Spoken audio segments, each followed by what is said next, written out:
María José Benavente y Álvaro Migueles son los conductores de la buena costumbre de hablar de nuestros temas. Te escuchan y opinan de los temas que te interesan. Confía, es buena costumbre. Bueno, ya les decíamos, la Cámara de Diputados aprobó el proyecto de resolución que le pide al gobierno la eliminación del pase de movilidad. Que no se confunda nadie, no es que se haya eliminado el pase de movilidad, es solo un proyecto de resolución que es el primer inicio para oficial, digamos, para que pedirle al gobierno se pronuncie un pronunciamiento efectivamente. Y estamos en comunicación con el diputado ecologista verde por el Distrito 20, Félix González. Hola, diputado, muy buenos días, gracias por atendernos de nuevo. Hola, muy buenos días. Siempre es un gusto conversar con ustedes. Qué bueno, diputado. Diputado, muchas gracias por estar en Buena Costumbre. Cuéntenos su posición al respecto de este proyecto de resolución que recibió 8 votos a favor, 29 en contra y 20 abstenciones. Tengo entendido que usted votó en contra de este proyecto. Así es. Bueno, lo primero es hacer la aclaración que hizo Álvaro, que es que los proyectos de resolución no resuelven. Son oficio al presidente de la República, que es quien tiene la decisión. Incluso se está pensando en cambiar el nombre de este tipo de acuerdos para que no se produzcan confusiones como se produjo con el feriado de mañana, del 16. Claro. Que primero era un proyecto de resolución y la gente ya pensaba que era feriado. Estamos listos, dijeron. Y afortunadamente, no es un proyecto de ley, hacer la distinción también. No es un proyecto no es de ley, mismo. Claro. Entonces, o sea, en el fondo es como un oficio. Expresar opinión, claro, para expresar opinión. Y es dirigido al presidente de la República y a veces hasta incluso se excede porque los proyectos de resolución hablan de cosas relacionadas con la política internacional, así, emitir opiniones. ¿Sabes lo que creo yo, hay una diputado? propuesta de cambiarle el nombre. Sí, yo tengo la impresión, yo tengo claro, digamos, que parte de la labor de la prensa, de la Cámara de Diputados, del Senado, en fin, y de todos los organismos, es estar siempre presente poniendo temas sobre la mesa. Pero yo tengo la impresión de que este tipo de anuncios lo que hacen más bien es desinformar. Y yo hago el análisis con lo que pasó en la Convención Constitucional. ¿Cuántos anuncios se hicieron, algunos muy descabellados, de proyectos que presentaban, o ideas que proponían más que proyectos los convencionales constituyentes, algunos que salían al punto de prensa que se armó, y la gente se quedó con la idea de que esta cuestión había quedado en el texto finalmente? Entonces, claro, yo tengo la impresión de que no se trata de andar regulándolo todo, pero habría que medirse un poco, ¿no? ¿Qué cree usted? Coincido completamente, porque en el caso de la convención hubo también cobertura de los medios grandes, ¿cierto? Los medios que están en poder también de quienes estaban interesados en que esto no resultara. Y que hubiese una buena caja de resonancia. Claro, darle, por ejemplo, cobertura a una propuesta que duró 1 minuto, que era eliminar los poderes del Estado. Tuvieron una semana en pauta con eso. Sí, claro. Y evidentemente tuvo 0 votos en la comisión y murió ahí. Claro. Porque era muy descabellado, no tenía ningún asidero. Ahora, en el caso de lo que está pasando con los proyectos de resolución, es que se aprueban muchos. El tema es que no son de interés, tal vez para la gente, pero hay algunos que los mismos parlamentarios y parlamentarias se encargan de publicar, incluso publicar quienes votaron a favor, en contra, y se va generando esta confusión. O sea, la misma prensa de la Cámara, me recuerdo a Kevin Filgueras, que trabaja en TVN, que decía, hay mucho humo en la Cámara por el proyecto de resolución del feriado del 16. Cuando apareció, decía, hay preemergencia ambiental acá en la Cámara, hay mucho humo. Bueno, pero... Y claro, pero afortunadamente el gobierno reaccionó, si no, todavía estaríamos explicando que no es feriado. Claro. Pero sí es feriado, lo que estén escuchando, sí es feriado, porque el gobierno... Bueno, pero lo cierto es que, sea proyecto de resolución y todo, finalmente también cumplen un objetivo, que es que el gobierno finalmente se pronuncie sobre un tema que es de interés para gran parte quizás de la Cámara. Claro, porque el presidente tiene que responder. Así pasó con el feriado, cumplió su objetivo. Ahora, si nos vamos a la postura oficial suya, ¿por qué votó en contra? ¿Es porque hay poca credibilidad de la figura del proyecto de resolución o porque de verdad usted, diputado, no quiere que todavía se eliminen estas medidas restrictivas producto de la pandemia del COVID-19? Yo quisiera que se eliminaran todas. El tema es que hay materias incluso cuando discutimos proyectos de ley, nosotros invitamos expertos a exponer. Okay. Expertos que hablan de incluso cosas, no están de acuerdo entre ellos, pero se hace un proceso de escucha. Y en el caso de las medidas sanitarias, los diputados y diputadas no somos los que tenemos que tomar esas decisiones dependiendo de nuestro gusto, ¿no? Entonces creo que en medidas sanitarias uno tiene que seguir el principio precautorio. Entonces, si hay un Ministerio de Salud, del gobierno que sea, que nos está diciendo que todavía no es tiempo, ¿no? No nos han dicho que hay que levantar las mascarillas, por ejemplo. Y dentro de la Cámara hay un sector que quiere sacar las mascarillas dentro de la Cámara de Diputados. Entonces dijimos, pucha, vamos a ser unos privilegiados que nos vamos a sacar las mascarillas cuando los niños de los colegios están usando mascarillas. O sea, otro privilegio más, pensó usted. Otro privilegio más, exactamente. Absolutamente. Y además contra la ley, porque las medidas sanitarias incluyen la Cámara de Diputados, salvo en los aforos por una razón constitucional de que todo el mundo tiene que ir a votar. De hecho, entonces no somos nosotros los diputados con arrogancia que tenemos que decir cuáles son las medidas sanitarias, no es. Y además pronto, creo yo, que es mi intuición, estamos saliendo de la pandemia y por lo tanto a lo mejor nos vamos a demorar más en salir de la pandemia si nosotros relajamos hoy día porque se le ocurrieron a unos diputados y diputadas medidas sanitarias antojadizas, digamos. Fíjate que no y a lo mejor mañana nos dicen que hay que sacarla. Sí, fíjate que precisamente nosotros en nuestro Noticias en Resumen dijimos, lo vamos a repetir ahora, que el director de la OMS dijo que el mundo nunca estuvo en una posición mejor para poner fin a la pandemia, pero aconsejó no relajarse ni bajar la guardia, sino que sugirió correr más rápido, como suelen hacer los atletas en la recta final de un maratón. Eso salió recién nomás. Ahora, con respecto, diputado, a lo que decía usted, claro, sería inverosímil que en el Congreso estén sin usar mascarilla y todo el resto de la población sí la esté usando. Sobre todo, el tema más sensible, diría yo, y usted lo mencionó, son los niños en el colegio, sobre todo los niños en etapa preescolar. ¿Cómo lo ve usted? Si bien, claro, usted dice que el Congreso no puede tomar estas atribuciones de índole sanitaria, pero también hay una cuestión muy de sentido común también, que es parte de el sentir ciudadano, que es los niños tan pequeños en etapa preescolar, es poco antinatural, ¿verdad? Que se les exija jugar con la mascarilla, estar con la mascarilla mucho tiempo, sobre todo cuando los apoderados de esos niños ven que, por ejemplo, en las reuniones al interior de la Moneda las personas están sin mascarilla. Yo soy partidario de que el gobierno dé el ejemplo. Yo hablo con mascarilla en la Cámara. A pesar que ahora nos permiten hablar sin mascarilla, solamente he hablado cuando estuve solo en la sala, porque a veces en la hora de incidente no se queda solo.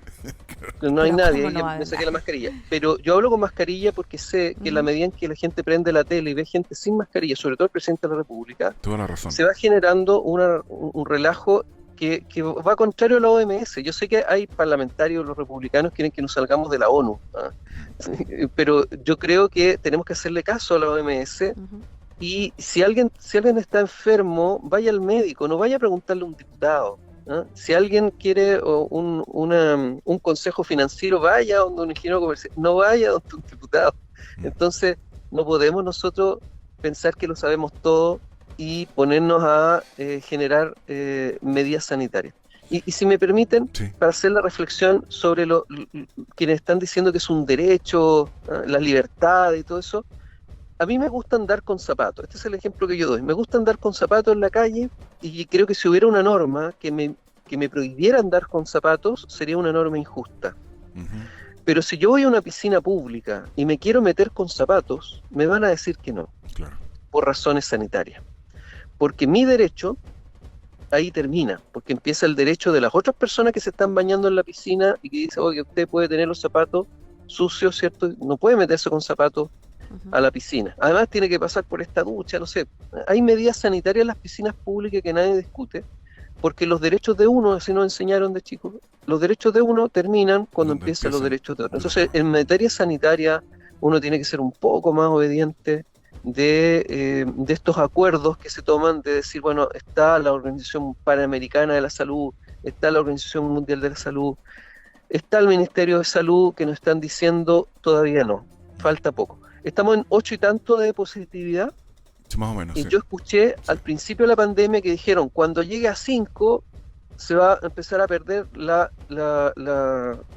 posibilidad de hacerle seguimiento a los contagios. Ujú. Cuando llegue a 10 se le va a salir la cadena a la bicicleta. Y estuvimos en 15. Estuvimos en 15. Hace poco nomás, acabamos de hasta bajar 2 de 10. semanas. O sea, Claro, acabamos de bajar de 10, entonces aquí es cuando tenemos que apretar y ponernos, incluso como dijo el director de la OMS, poner un poco más estricto un ratito para que esta cuestión se acabe Oye, luego. claro, ahí es cuando hace falta sí la voz firme del gobierno, porque yo veo a un gobierno ausente en este debate. Yo creo que se ha relajado Sí, todo. y Hay lo cambio que de pasa es ministro, que vamos a ver qué pasa ahora. nos acostumbramos a ver un matinal con el ministro Mañalich, que siguió con el ministro París, un matinal todos los días. Cuando ese matinal se acabó, parece que se acabó la pandemia, y no es cierto. Claro. Claro. Y en otros países que van 2 meses adelantados a nosotros, y siempre han ido 2 meses adelantados, que son los países que vemos por la tele, ¿cierto?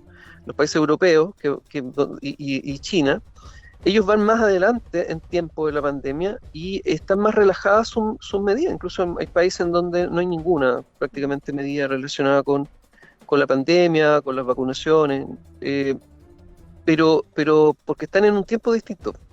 En Europa están en otra época del año. Es que empezaron antes, claro, la pandemia Claro, llegó hay un antes. desfase, 3 meses ahí. más o menos. Claro. Sí, hay un desfase y creo que hay que mirar a otra parte, pues hay que mirar India, cómo está India, hay que mirar África, cómo está África.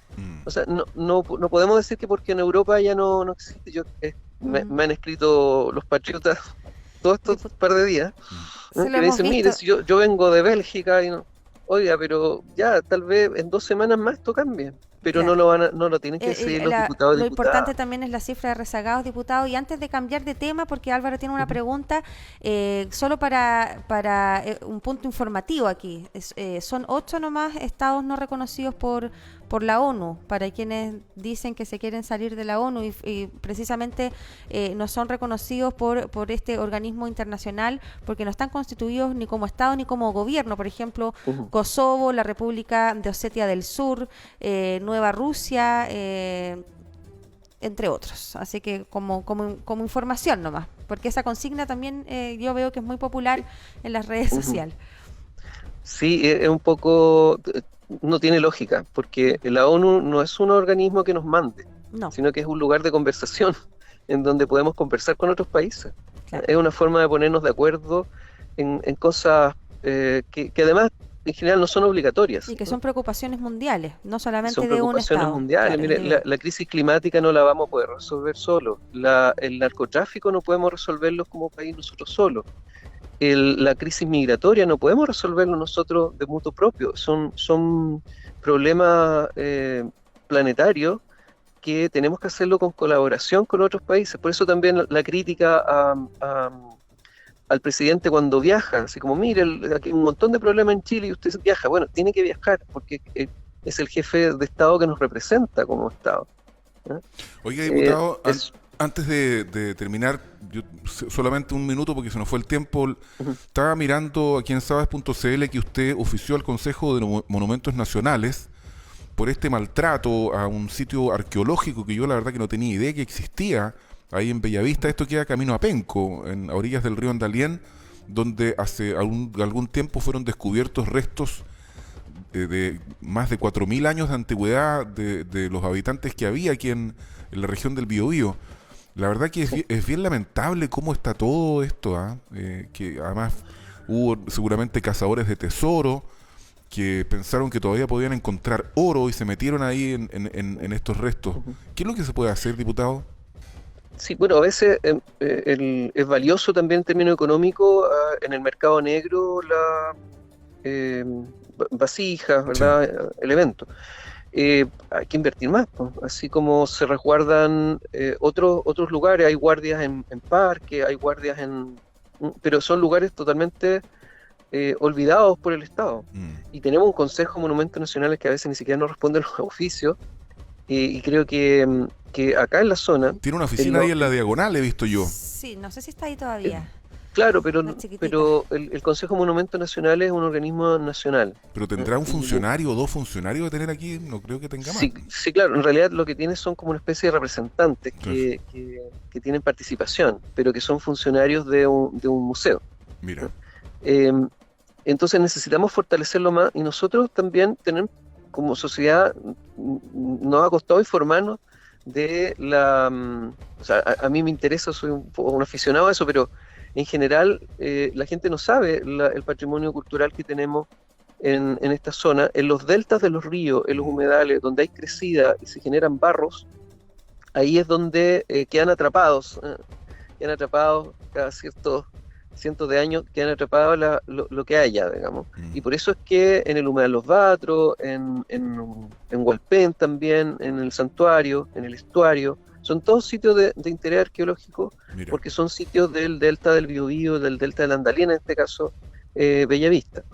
Y nosotros vimos en sabes.cl la noticia y decidimos oficiar de inmediato para que la PDI se movilice también, porque la PDI tiene muchos temas, entonces prioriza que esto también es prioritario, porque no puede ser que estemos perdiendo y que las futuras generaciones que van a venir en 100 años, en 200 años más, pierdan esto porque nosotros fuimos displicentes y no los protegimos. Ok, diputado Félix González del Partido Ecologista Verde, gracias por estar con nosotros esta mañana y que pase un feliz 18, que tenga una buena celebración, diputado. Muchas gracias a ustedes también y todas las personas que nos están escuchando, que tengan unas lindas fiestas patrias. Gracias, diputado. Igualmente. Faltan 3 minutos para las 8 de la mañana, hora en punto.